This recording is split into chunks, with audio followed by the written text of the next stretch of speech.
Today, I'm going to be teaching you how to measure your plugs so that if you're ever in any doubt about their actual size, you can at least get a rough gauge of what they are. We're going to be covering multiple methods of measuring both circular and teardrop plugs, and it's going to be a bit of a mixture between arts and crafts and a maths class, so make sure you've got your creative hat on and your thinking one as well. There are two main methods to measuring the size of your plugs, and the first one of those is the caliper method. For that, you'll need shock, a caliper, and potentially a calculator as well if you are going to be measuring teardrop plugs. This method is the quickest and easiest of the two, but not everyone has a caliper, so there's also the ruler, paper, scissors method, and no, ruler doesn't beat scissors. For this method you'll need a pen, paper, a pair of scissors, a ruler, and definitely a calculator this time, unless you love spending your evening solving maths problems. Method 1, the caliper method. As I mentioned earlier, this method is super quick and easy, and it's the method that we actually use in-house to make sure that the plugs you get are the size that you ordered. For circular plugs, you're going to want to take a caliper, make sure it's closed and it says 0 on the screen, and then open it up, put the plug in there, and then close it around the plug. For double flares, you want the caliper to be measuring the thinnest part of the wearable area, which is like the bottom of that U there. And for single flare, you want the caliper to be measuring just behind where the front flare is.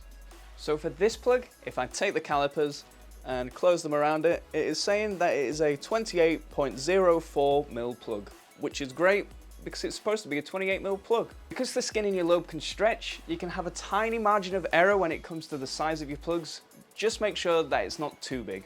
If you're wanting your plug size in inches and your caliper doesn't have a little button there to convert to it, this is where a calculator will come in handy.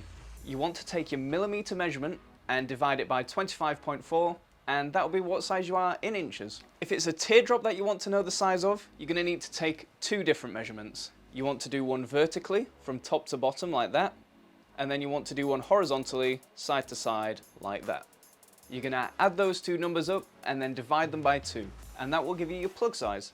So in action, I would take my plug, I would take my caliper, I would measure here, which gives me 34.93. I'd then measure side to side, which gives me 25 exactly. I would add those two numbers together, which will give me roughly about 60, and then I'd divide those by 2 to get 30, which is great because this is a 30mm plug. Pretty easy, right? Well, let's try method 2, ruler, paper, scissors.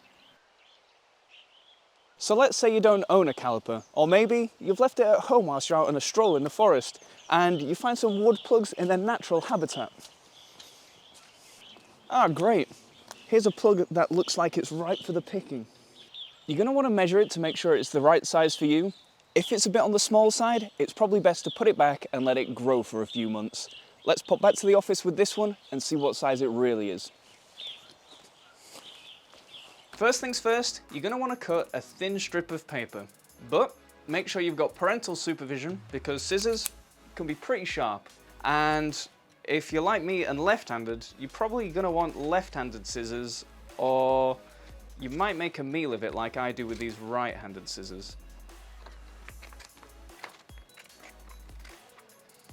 Once you've got your strip of paper, you want to wrap it around your plug, like so.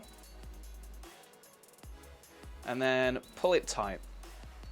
And then once it's tight, you want to mark on there where they overlap. So draw a straight line there. Once you've done that, you want to take your marked paper and put it over the millimetre side of the ruler. So this one here is measuring 127mm, and you're then going to want to divide that by pi, which, if you don't know that to 100 places, that's okay. You just need to remember 3.14, which coincidentally, if you mirror it, looks like it says pi. So if I take my measurement, divide it by 3.14, and take a look at the answer, I get pretty much 40mm, which is great because this is a 40mm plug. For this method, I've found that you get a much more accurate result with a thinner piece of paper. Just make sure it's not too thin so that when you pull it, it snaps. And I'd also put a mark on 2 bits of paper where they overlap instead of measuring from one end to where you mark it, as you can't pull that as tight and any slack that's on the plug is going to make it less accurate. I hope this video has helped you with measuring your plugs. If you liked it, make sure to give it a thumbs up, and if not, let me know why I should never eat pie again. Thanks for watching, and I'll see you next time.